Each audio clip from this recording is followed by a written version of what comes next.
Hey Niners, Coach Tyler here. Today's video is Mastering the Pickoff Move, Part 1. We're going to focus on the movements of the pickoff move. I'm going to mainly talk to righties, but lefties are going to be just a little bit different. We'll touch on that in a second. Righties, the moves are, there's a slow move to any bag, quick move to first base, inside move to second base, the spin move to second base, the quick move to third base. Lefties, it's going to be the same. It's just when we get to the move to second base, you'll just switch the feet. And then the righties move to third is your move to first, and their move to first is your move to third.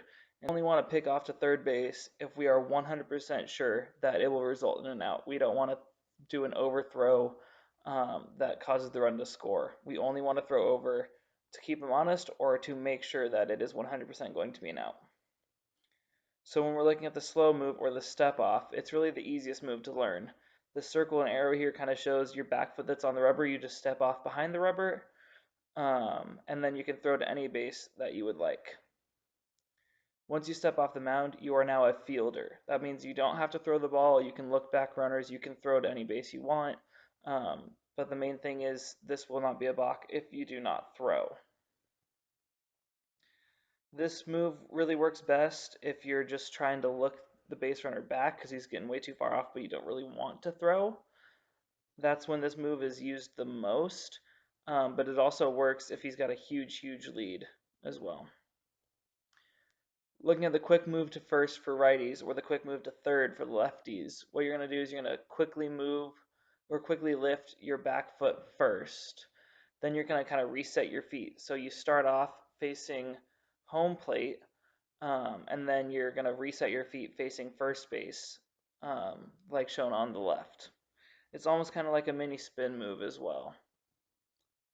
The only thing to this move is if you do not throw, it will be called a balk and the runner will get to second base. So you want to make sure if you do this quick move where you don't step off behind the rubber but you do the quickly reset, the mini spin, that you have to make that throw or else it will be called a balk. Now looking at the inside move to second base. We want to make sure we lift our front leg like we're going to pitch. We want to try to fool the runner, so we're going to try to be a little sneaky about it. We're going to lift like we're going to pitch, but we're going to constantly move that front leg towards second base. If it's not in constant movement, if it stops or you start to go home and then fake it out, that'll all be a box. We want to make sure we never stop our leg from moving to second base, but we want to make sure it's a slow enough move where the runner thinks we're pitching, so they get a couple extra steps so we can get them at second base. As the leg is moving towards second base, then what you'll do is you'll turn your body to face the base and then you'll make the throw. One thing to remember on this move is you do not have to throw. If you turn and they're close to the bag and you don't want to throw it because you don't want to risk an overthrow, that's totally fine. You did your job, you looked your runner back. If you do not throw, it is not a balk on this move. Next is the spin move to second base. This move is actually much simpler than it looks and much simpler than you might think it is.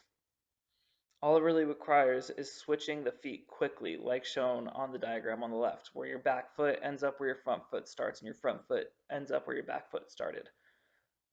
But you want to make sure that your back foot is the foot that moves first. If your back foot does not move first, it will be called a balk.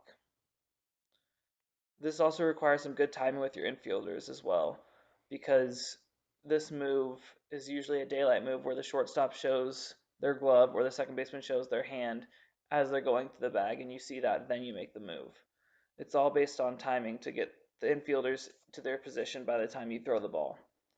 Also in this move, you don't have to throw again.